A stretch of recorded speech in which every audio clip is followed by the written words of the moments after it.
നടൻ ബാല തന്നെ വിവാഹം കഴിക്കും മുമ്പ് മറ്റൊരു പെൺകുട്ടിയെ വിവാഹം കഴിച്ചിരുന്നുവെന്നും വിവാഹത്തിന് തൊട്ടുമുമ്പ് മാത്രമാണ് താൻ ഇക്കാര്യം അറിഞ്ഞതെന്നുമുള്ള ഗായിക അമൃത സുരേഷിൻ്റെ ആരോപണം നേരത്തെ ചർച്ചയായിരുന്നു. ഒരു മാസം മുമ്പ് ബാല തൻ്റെ ബന്ധു കൂടിയായ കോകിലയെ വിവാഹം ചെയ്തതിനു പിന്നാലെയും അമൃത പറഞ്ഞ ഇക്കാര്യങ്ങൾ സോഷ്യൽ മീഡിയയിലടക്കം വലിയ ചർച്ചകൾക്ക് വഴിവെച്ചു. ബാലയുടെ 4ാമത്തെ വിവാഹമാണ് കോകിലയുമായി നടന്നതെന്നും അദ്ദേഹം ആദ്യം കർണാടക സ്വദേശിനിയായ ചന്ദന സദാശിവ റെഡ്ഡി എന്ന പെൺകുട്ടിയെ വിവാഹം ചെയ്തിരുന്നുവെന്നുമായിരുന്നു ആരോപണം. ഇപ്പോഴിതാ ഒരു സ്വകാര്യ ഓൺലൈൻ മാധ്യമത്തിന് നൽകിയ അഭിമുഖത്തിൽ ഇത്തരം ആരോപണങ്ങളോട് പ്രതികരിക്കുകയാണ് ബാല. ഈ ആരോപണങ്ങളെല്ലാം പച്ചക്കള്ളമാണെന്നാണ് ബാല പറയുന്നത്. താൻ നിയമപരമായി വിവാഹം കഴിക്കുന്ന 2ാമത്തെയാളാണ് കോകിലയെന്നും ബാല കൂട്ടിച്ചേർത്തു.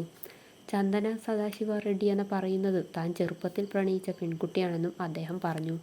ബാലയുടെ വാക്കുകൾ ഇങ്ങനെയായിരുന്നു: പച്ചക്കള്ളങ്ങളാണ് എന്നെക്കുറിച്ച് പറയുന്നത്. ഞാനെന്താ 4 കെട്ടിയവനോ? ഞാൻ നിയമപരമായി വിവാഹം കഴിച്ച 2ാമത്തെ ആളാണ് കോകില. ഞാൻ പ്രണയിച്ച പെൺകുട്ടിയും കോകിലയും തമ്മിൽ സംസാരിച്ചിട്ടുണ്ട്. ചന്ദന സദാശിവ റെഡ്ഡി കന്നഡക്കാരിയാണെന്ന് പറയുന്നു. അവൾ എന്നെ വിളിച്ച് ചിരിക്കുകയായിരുന്നു.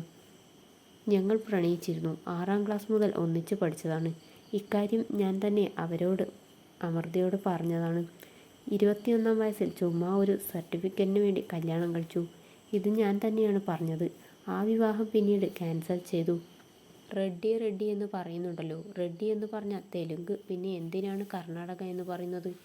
ഈ വാർത്തകളോടൊക്കെ വന്നപ്പോൾ ഞങ്ങൾ ചിരിച്ചു.